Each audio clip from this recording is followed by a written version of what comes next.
So you can see that I'm done. All my pattern piece have been cut out. So I've completed all the rows and I've cut out all my pattern piece, and this is all how they look. I have my skirts, my bodies, and even my facings. As you can see, my waistband in swirl and the sleeve. The sleeve and the bodice was actually drafted together in a cape form. Oh, sorry, in a kimono form. So it's a kimono kind of bodice. So the sleeve and the bodice is attached together. So you can see I have everything that I need for my dress all cut out. And I'm ready to place them out on my fabric. So now at this point or at this junction, as a beginner, I would advise that you get a muslin or a rough fabric, that's a fabric that you are not so great about, in order for you to test your pattern. The reason is because as a new beginner, there's every possibility that you can have made a mistake while drafting out your pattern. So you don't want to go straight into cutting it out on your fabric.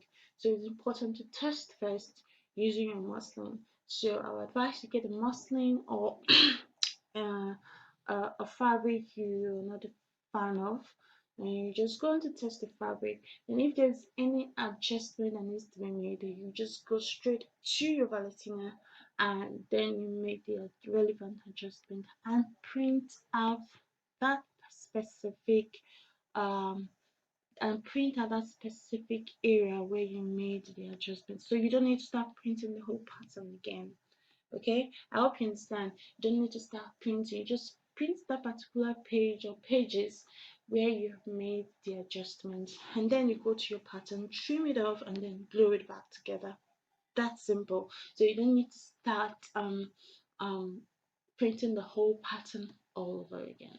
So it's a great way to make, and it makes the whole process easy, so you don't have to start redrafting and redrafting and redrafting. So you just go straight to your Valentina, make the relevant configuration. There's every possibility that after printing out or after cutting out your muslin, you notice that the waistline is too big or too tight.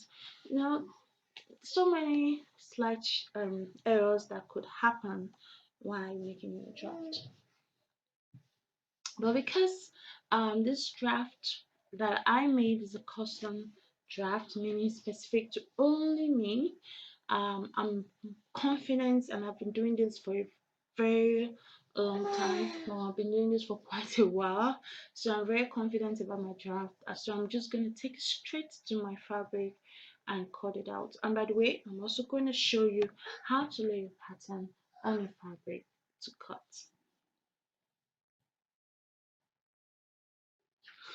So you can see all my patterns have been laid out on my fabric. I'll be using this polka dot fabric to make my garments, and you will also notice that my fabric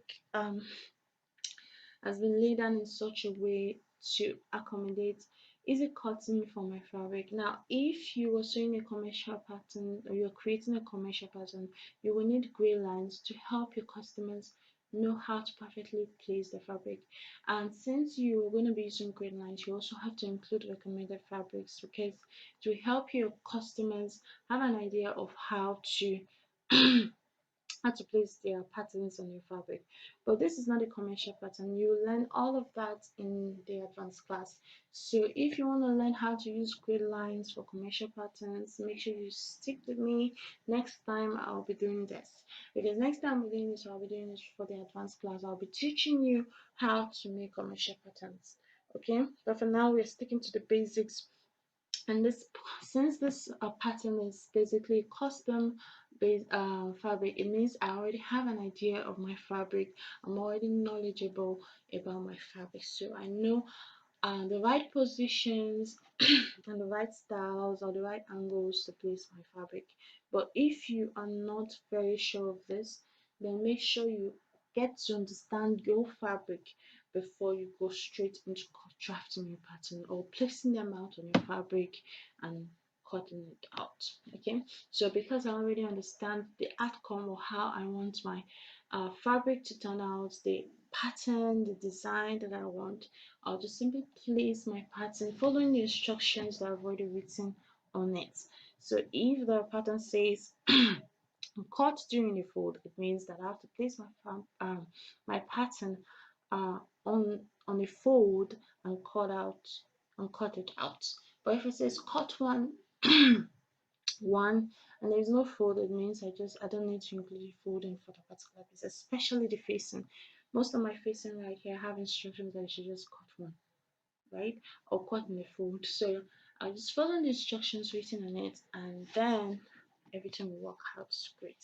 So by the time I'm done cutting out my fabric and marking out, also pay attention to the seam allowances, because it also helps you identify how to the amount of seam allowance you're going to need for your garments while sewing your garments. So now that I have everything cut out, I'm going to take this to my sewing machine and stitch it together, and then I'll show you the final outcome. That is the result of this whole process. Yeah.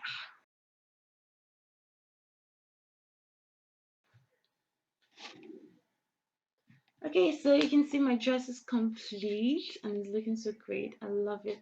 I love it so much. Now remember, if as a beginner you have to test your fabric first before going straight into cutting it out. Now the reason I have so much confidence in cutting it out on my fabric is because I've been doing this for quite a while. I'm very confident and very sure of the pattern that I've drafted. So that is why you can see it is coming out as great as it looks. So if you're not very sure, make sure you test it first. Convince yourself that your pattern is great, and then proceed to sewing it on your fabric. But if you're not convinced, you don't have that confidence yet, I would advise that you use a muslin or a test fabric before you proceed. Alright, so you can see my button and dress is complete and everything is looking so great and so pretty. So I want to thank you so much as we've come to the final step of our computer pattern drafting for beginners. Remember, when I'll be doing this again, I'll be doing this for the advanced. I'll be teaching you how to make commercial patterns, how to commercialize your pattern, basically from the drafting process to the sewing process, and then oh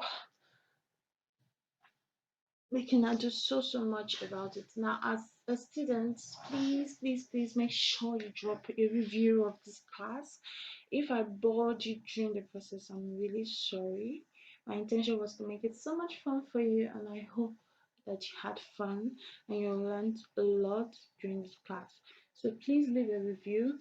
All that will be required for you is to make a 30 seconds video of what you think about the class. This will help us get more students or get more people to patronize our classes.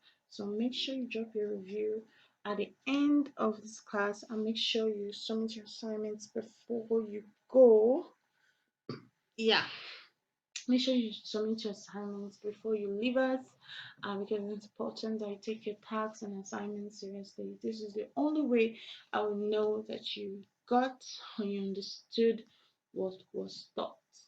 All right, so till next time for more teaching classes, tutorial classes, have a fabulous time. Bye.